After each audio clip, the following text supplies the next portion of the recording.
Hello and welcome. In this video, we're going to be solving differential equations using the separation of variables. Let's go ahead and jump right in.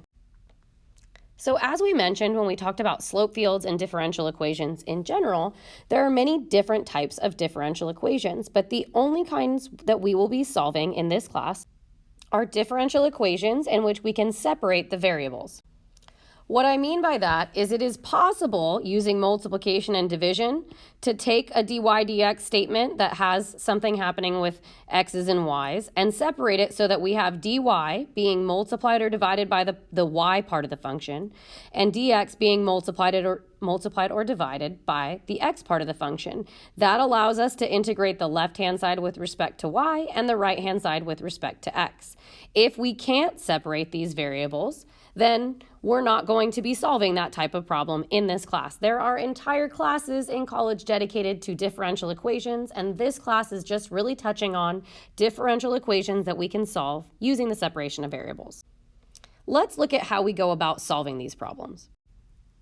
So back in the beginning of 6.1, we talked about how we can solve differential equations by getting dy on one side and dx on the other side. So in order to do that, if we start with a differential equation that instead of saying dy dx says y prime, we actually just want to first rewrite that using dy dx instead of y prime.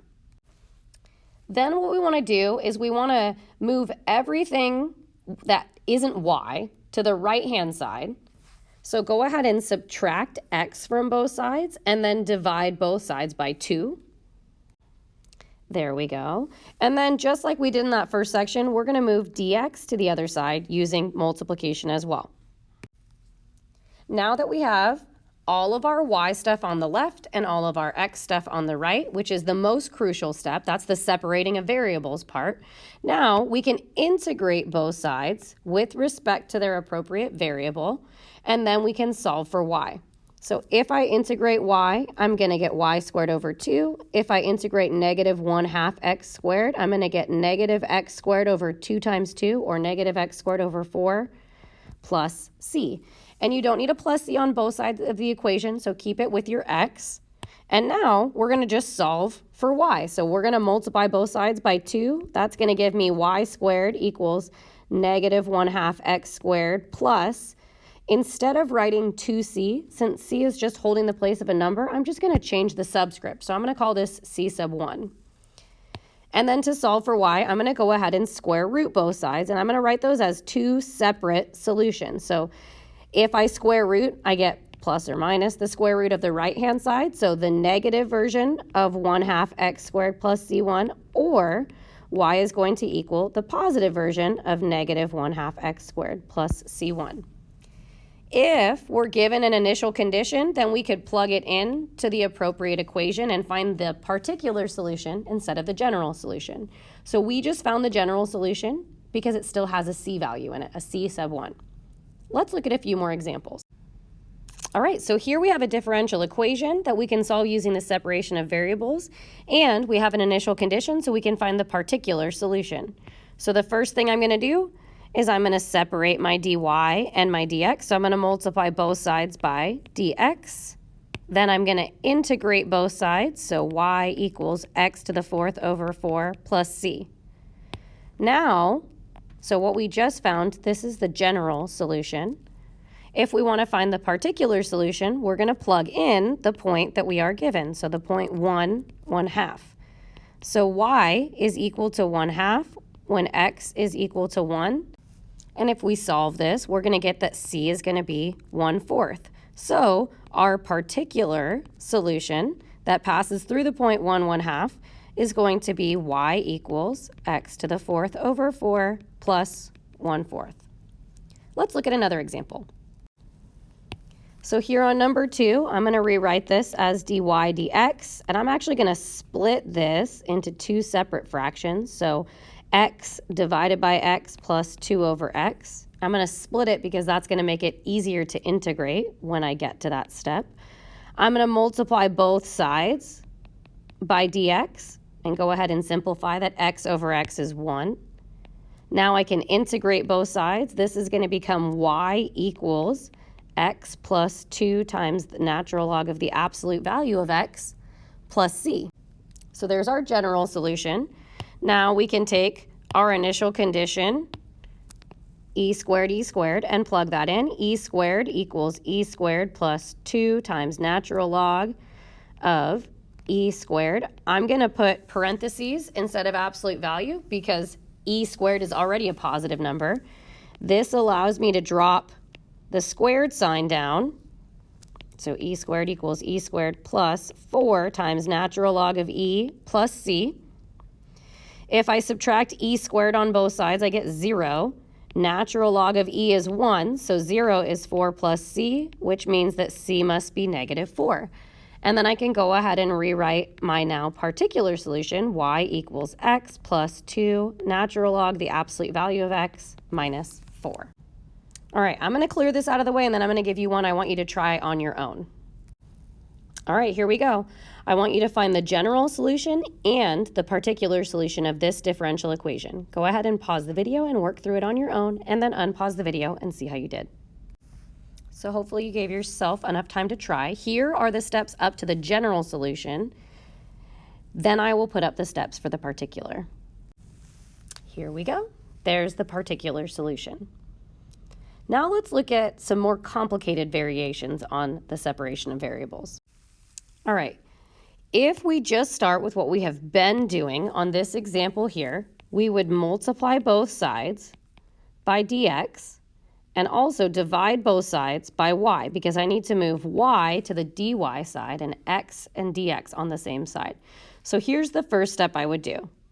Then I'm going to integrate both sides. So over here, this is really the integral of 1 over y dy, which is going to be natural log of the absolute value of y. This is already more complicated than what we had been doing. If I integrate 2x, I'm going to get 2x squared over 2, or x squared plus c. Now the problem is we haven't solved for y, which is what we have to do when we are finding the solution. So a couple of tips and reminders. First thing, our process is still the same. We're still separating our variables. We're still integrating on both sides. Just keep in mind that that process may be a little bit more work up front. Also, remember, anytime you do something to both sides that's going to affect your c value, you need to change the subscript on that c value. And then lastly, remember that if you need to get rid of a natural log, what you're going to do is you're going to exponentiate both sides. So what we're going to do next here is we're actually going to say e to the power of natural log of the absolute value of y is going to equal e to the power of x squared plus c. Well, e and natural log are inverse operations. So when I undo them, what I get is the absolute value of y. Over here, I'm going to have e to the x squared plus c. Now, if I want to simplify this side over here, I'm actually going to use an algebraic property. This is the same thing as e to the c times e to the x squared, because when I add exponents like that, that comes from a product like this. And I want to point out that e to the c here, this is just some number. So I'm going to call that number c sub 2 or c sub 1. But I'm going to call it something else because it's just holding the place for a number. And then I'm going to ask myself, what does absolute value do? Absolute value makes something positive. So this number, which I just called c sub 2, that can actually take care of the absolute value part. If this was going to give me a negative number, my c sub 2 will make it positive, or vice versa. So again, we're doing the same process. We just have to manipulate a little bit more to isolate our y value. Let's look at a few more examples like this.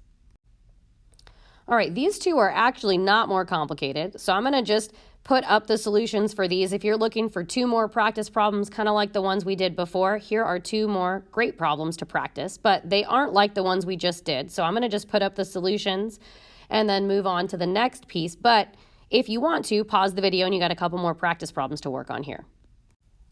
So here are the solutions to those 2 problems. Pause the video if you want to work through them. Otherwise, let's look at some more complicated examples. All right, here we go. First thing I'm going to do is change this to dy dx equals negative 3x over 2y. And then I'm going to go ahead and separate the variables. I'm going to leave this 2 on the right-hand side because I would like my y to be as simple as possible when I integrate it. So that's going to give me y dy equals negative 3 over 2x dx. Then I'm going to go ahead and integrate both sides. So y squared over 2 is going to equal negative 3x squared over the 2 that's already here times the 2 from the exponent. So over 4 plus c. How do I solve for y? I'm going to multiply both sides by 2. So that's going to give me negative 3x squared over 2 plus a new c. So change the subscript on c because I just doubled it. And then I'm going to square root this, which is going to give me 2 options. Negative square root of negative 3 over 2x squared plus c1, or y equals the positive square root of, or the principal root of negative 3x squared plus c1. Okay, couple more just so that you get in the groove here. I'm going to change this to dy dx. In order to isolate x and y over here, I have 2 y's, and I need to factor so that x and y are no longer connected. So if I factor out a y, now I can divide both sides by y, and I can multiply both sides by dx. That allows me to separate my variables. Then I'm going to integrate both sides with respect to their appropriate variables. So over here, since y is in the denominator, natural log of the absolute value of y, and over here, x plus x squared over 2 plus c. Now again, we have to modify this logarithmic problem to get y equals instead of natural log. To do that, we're going to exponentiate both sides. So e to the power of this and e to the power of this. Over here, that's going to give me the absolute value of y. Over here, that's going to give me e to the c times e to the x plus x squared over 2. And then to remove the absolute value and to change this, I'm just going to call this a new c. So I'm going to call this c sub 1. So y equals c sub 1 times e to the x plus x squared over 2. I think problems like number 4 are really the most challenging, dealing with this natural log on both sides and manipulating the right-hand side. So we'll do a lot of practice of that in class, but there's also a handful of examples in this video that I think make it a little easier to wrap your head around. Let's look at just 2 more examples and then we will wrap up. All right, I'm going to encourage you to pause the video and work through this on your own, and then unpause the video and see how you did. Hopefully you had time to start. Here is the separation of variables for number 5. And then here's what happens after we integrate both sides. And then I'm going to solve for y. And now we have the 2 options for that solution. All right, if you didn't have a chance to try number 6, pause the video now. I'm going to go ahead and show you the separation of variables step. There it is. And then we're going to integrate both sides. Now, this is the type of problem where I probably wouldn't ask you to isolate y. It's going to be really complicated to do that, so I might let you leave it like this. I actually want to show you a manipulation of number 6, which I think, I'll call it number 7, which I think is what I had wanted to put here if this was just 4 minus y. This is what I think I had originally wanted. So if I separate the variables for this brand new problem, I would get dy over 4 minus y is equal to dx. Then I could integrate both sides. When we integrate here, we're going to get natural log of the absolute value of 4 minus y. But since the derivative of that denominator is negative, I need a negative sign in front. You could also do u substitution, let u equal 4 minus y, so du equals negative dy, and you could work through it that way. On the right-hand side, I'm just going to have x plus c. I'm going to move that negative to the other side before I exponentiate both sides. So negative x plus, change the subscript. And then I'm going to exponentiate both sides. That's going to give me the absolute value of 4 minus y equals e to the c sub 1 times e to the negative x. I'm going to drop the absolute value and change my c value for this is just some number that I'm going to call c2. And then I'm going to do two things at once here. I'm going to subtract 4 and I'm going to divide by this negative sign. So that's going to give me y equals 4 minus c sub 2 e to the negative x. All right, let's go ahead and wrap up this video. All right, our goal in this lesson was to talk about how to solve a differential equation using the separation of variables. We saw basic examples all the way to examples where we were exponentiating both sides to get rid of logarithms. We talked about particular solutions when we have an initial condition and general solutions where our final answer has a plus c. So go ahead and write down any questions you have, and I look forward to supporting you on this. Thanks for listening.